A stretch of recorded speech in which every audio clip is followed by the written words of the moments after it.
Assalamualaikum warahmatullahi wabarakatuh. Berjumpa lagi bersama saya dalam video pembelajaran tanda-tanda usia balik bagi laki-laki dan perempuan, dilihat dari sudut pandang ilmu fikih dan ilmu biologi.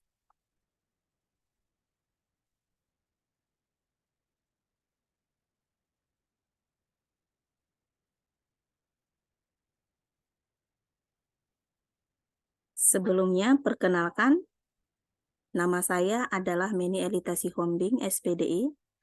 Saya guru mata pelajaran Pendidikan Agama Islam dan Budi Pekerti di SDN 0407 Air Bale, Kecamatan Sosa, Padang Lawas, Sumatera Utara. Mahasiswa PPG Bat 1 Daljab tahun 2023 di LPTK UIN Syekh Ali Hasan Ahmad Ad-Dari atau Syahada Padang Sidimpuan.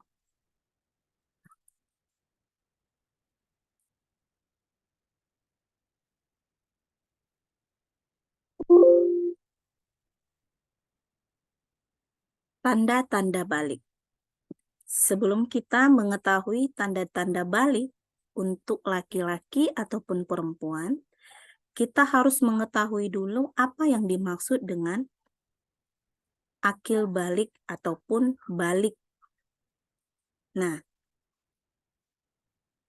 definisi balik secara bahasa itu berasal dari bahasa Arab yaitu balagoh yang artinya sampai ataupun cukup usia.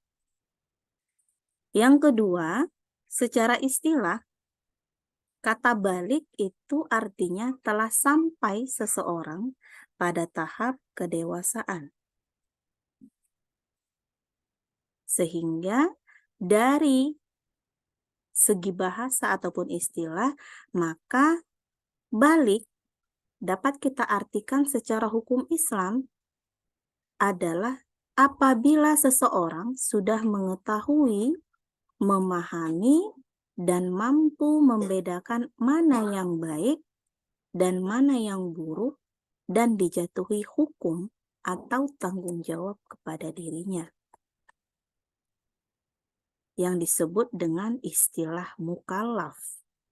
Karena mukallaf adalah seseorang yang sudah sampai umur dan mengerti mana yang baik dan mana yang buruk sehingga ada kewajiban untuk melaksanakan syariat ataupun ajaran Islam. Yang mana jika tidak dikerjakan maka akan berdosa.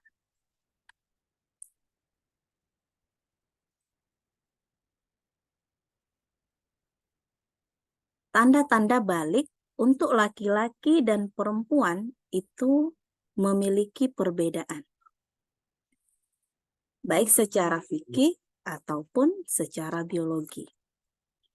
Kita masuk yang pertama terhadap tanda-tanda balik bagi laki-laki. Secara fikih,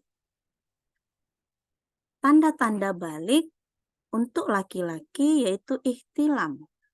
Ihtilam ini adalah keluarnya air mani bagi seorang laki-laki baik waktu terjaga ataupun tidak terjaga atau maksudnya tidur, yang kita ketahui istilahnya adalah mimpi basah.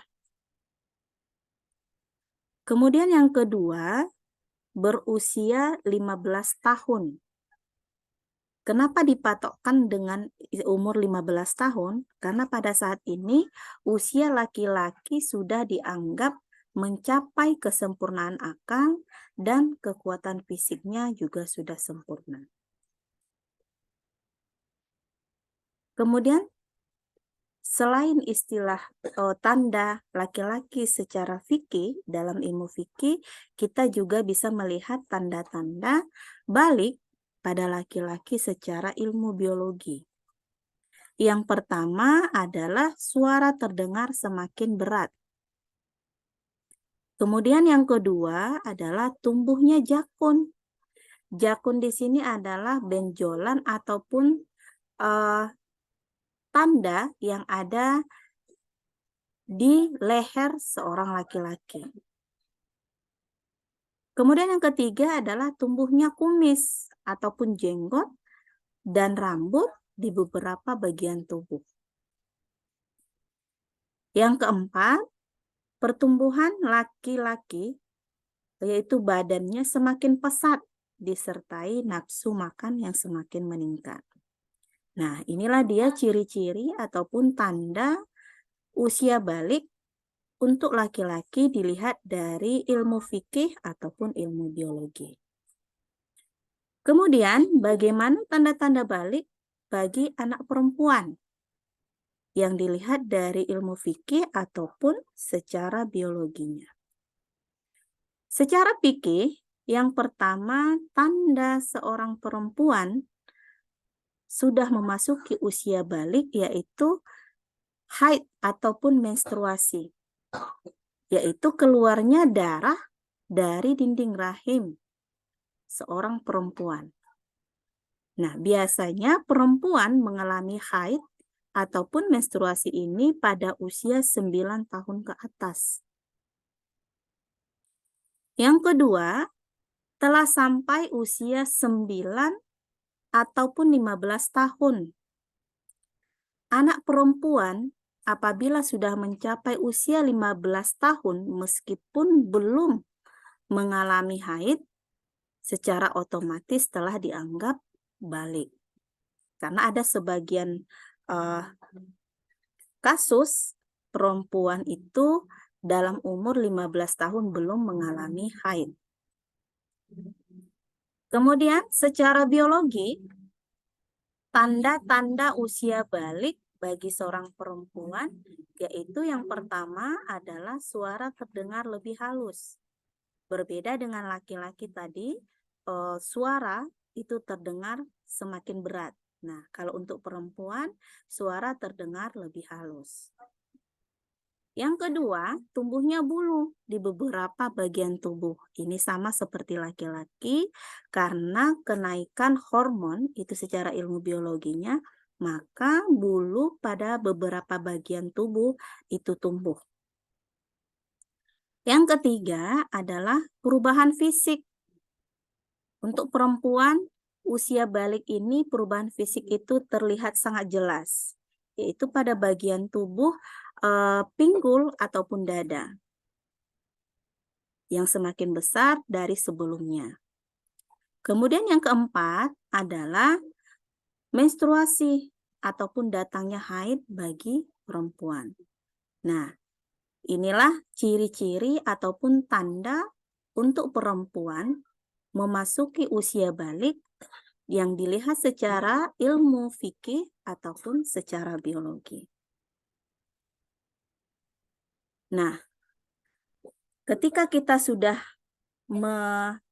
mengalami ataupun sudah ada tanda-tanda di dalam diri kita ataupun anak-anak ibu sudah mengalami salah satu tanda yang sudah dijelaskan, baik itu secara ilmu fikih ataupun ilmu biologi, anak ibu yang perempuan ataupun yang laki-laki, maka sudah memasuki usia balik dan sudah diberi kewajiban ataupun syariat Islam yang harus dijalankan. Nah, ada syariat ajaran Islam yang harus dijalankan dan menjauhi sesuatu yang memang dilarang oleh syariat Islam.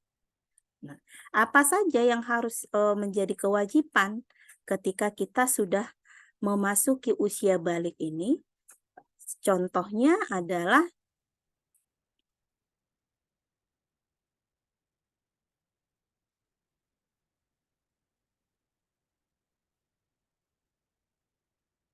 usia balik yang pertama, contoh kewajiban bagi perempuan dan laki-laki ketika dia sudah memasuki usia balik, yaitu di dalam rukun Islam itu semuanya menjadi wajib untuk dilakukan ketika kita sudah mencapai usia balik, baik laki-laki ataupun perempuan. Sholat 5 waktu sehari semalam, sholat wajib 5 waktu sehari semalam, puasa pada bulan Ramadan, naik haji bagi yang mampu, membayarkan zakat pada bulan suci Ramadan, zakat fitrah ya. Nah, kemudian selain dari kewajiban rukun Islam ini, apa kewajiban yang harus kita lakukan setelah kita memasuki usia balik bagi laki-laki dan perempuan, yaitu menutup aurat. Baik laki-laki ataupun perempuan ketika sudah memasuki usia balik, maka kewajibannya adalah menutup aurat. Aurat antara laki-laki dan perempuan itu juga berbeda. Nah, aurat laki-laki antara pusat dan sampai ke lutut yang harus ditutupi. Sedangkan perempuan, auratnya adalah seluruh tubuh kecuali wajah dan telapak tangan. Makanya berpakaian muslimah itu adalah wajib untuk perempuan ketika sudah memasuki usia balik. Kemudian kewajiban yang lainnya adalah menuntut ilmu. Menuntut ilmu bagi laki-laki dan perempuan hukumnya wajib. Karena untuk mencari keridhaan Allah Subhanahu wa taala melalui ilmu pengetahuan.